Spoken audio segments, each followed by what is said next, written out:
ആ, ദൈവത്തിൻ്റെ ദൈവമാണ് മനുഷ്യൻ. ഒരു മിത്രം പറയുന്നതാണ്.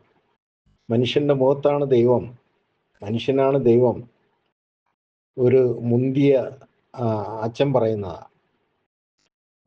ഞാൻ പറയുന്നത് ഇങ്ങനെ ഈ ഈ ഈ- ഇങ്ങനെയുള്ള ഭാഷകൾ ഉപയോഗിച്ചുകൊണ്ട് കാര്യമില്ല. ഈ സഭയുടെ ഭരണം കൂടി നമ്മളെ ഏൽപ്പിക്കണം. അത് അവർക്ക് ഇഷ്ടമുള്ള ആൾക്കാരെ ഏൽപ്പിച്ചാൽ പോരാ. സ്വതന്ത്രമായിട്ട് ചിന്തിക്കാൻ കഴിവുള്ള വിശ്വാസികളെയും കൂടെ ഉൾപ്പെടുത്തിക്കൊണ്ട് സഭയുടെ അഡ്മിനിസ്ട്രേറ്റീവ് കാര്യങ്ങൾ അൽമായനെ ഏൽപ്പിക്കണം. അന്നേരം ഈവൺ ഇവരുടെ ട്രാൻസ്ഫർ കാര്യത്തിലും പള്ളികളുടെ ഓരോ ട്രാൻസാക്ഷൻസിൻ്റെ കാര്യത്തിലും വല്ല ഇടിച്ച് നിരത്തി പുതിയത് പണിയണോ, ആ കാര്യത്തിലുമൊക്കെ ഒരു ഒരു സെൻട്രലൈസ്ഡ് തീരുമാനം വേണം. ഓരോ പള്ളികളിലും വന്നേച്ച് ഇടവക വികാരി വന്നേച്ചും ആ വികാരിയച്ഛന് തോന്നുന്ന പോലെ കൂടെ നിൽക്കുന്ന കൈക്കാരന്മാരെയോ ബാക്കിയുള്ളവരെയൊക്കെ കൂട്ടിക്കൊണ്ട് അവിടെ ഇവിടെയൊക്കെ ഇടിച്ച് പുതിയ കൺസ്ട്രക്ഷൻ നടത്തുക, എന്തെങ്കിലുമൊക്കെ വാങ്ങിക്കുക. ഈ പരിപാടി പാടില്ലെന്നേ. അതൊരു സെൻട്രലൈസ്ഡ് ആക്കണം.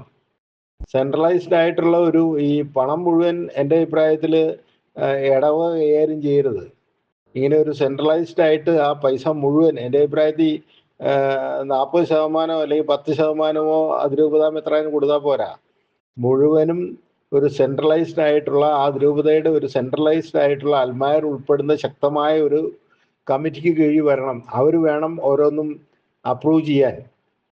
ഓരോ കൺസ്ട്രക്ഷനും വേണോ വേണ്ടിയോ എന്ന് തീരുമാനിക്കാനും പൈസ അലോട്ട് ചെയ്യാനും. എല്ലാ പൈസയും സെൻട്രലൈസ്ഡ് ആയിട്ട് വരട്ടെ. എല്ലാം റിസീവ് ചെയ്ത് നമ്മൾ ഒരു സെൻട്രലൈസ്ഡ് കമ്മിറ്റിയുടെ കൺട്രോളിൽ വരട്ടെ. ഇതെൻ്റെ അഭിപ്രായം കേട്ടോ, ജസ്റ്റ് ആൻ ഒപ്പീനിയൻ. ഇതുവരെ നടപ്പിലാക്കുമോ? അങ്ങനെ ചെയ്തിട്ട് അങ്ങനെ സെൻട്രലൈസ്ഡ് ആയിട്ട് ഫണ്ട് കൈകാര്യം ചെയ്യാൻ ശക്തന്മാരായിട്ടുള്ള അൽമാരുടെ കരങ്ങൾക്ക് കീഴിൽ 1-2 അച്ഛന്മാരെയും വെച്ചുകൊണ്ട്, അധികം അച്ഛന്മാർക്കൊന്നും അതിൻ്റെ അകത്ത് വലിയ ഉത്തരവാദിത്വമൊന്നും കൊടുക്കണ്ട. അവരെ ലിറ്റർജി മാത്രമൊക്കെ നോക്കിക്കൊണ്ട് പഠിപ്പിച്ചുകൊണ്ടും പ്രീച്ച് ചെയ്തുകൊണ്ടൊക്കെ നടന്നോട്ടെ. ഈ കൺസ്ട്രക്ഷനും പൈസ കൈകാര്യം ചെയ്യുന്നതും പൈസ റിസീവ് ചെയ്യുന്നതും ഒക്കെ നമ്മൾ അൽമായർ തന്നെ ചെയ്യാം.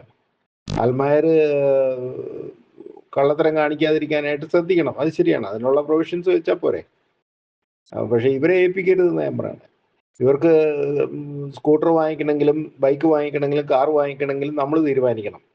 നമ്മളത് കൊടുക്കാവുള്ളൂ. ആവശ്യമുള്ളവർക്ക് കൊടുക്കുക. അനാവശ്യമായിട്ട് ദൂർത്തടിക്കാനും റിസോർട്ടിൽ പോയി അർമാദിക്കാനും ഒന്നും പൈസ കൊടുക്കരുത്.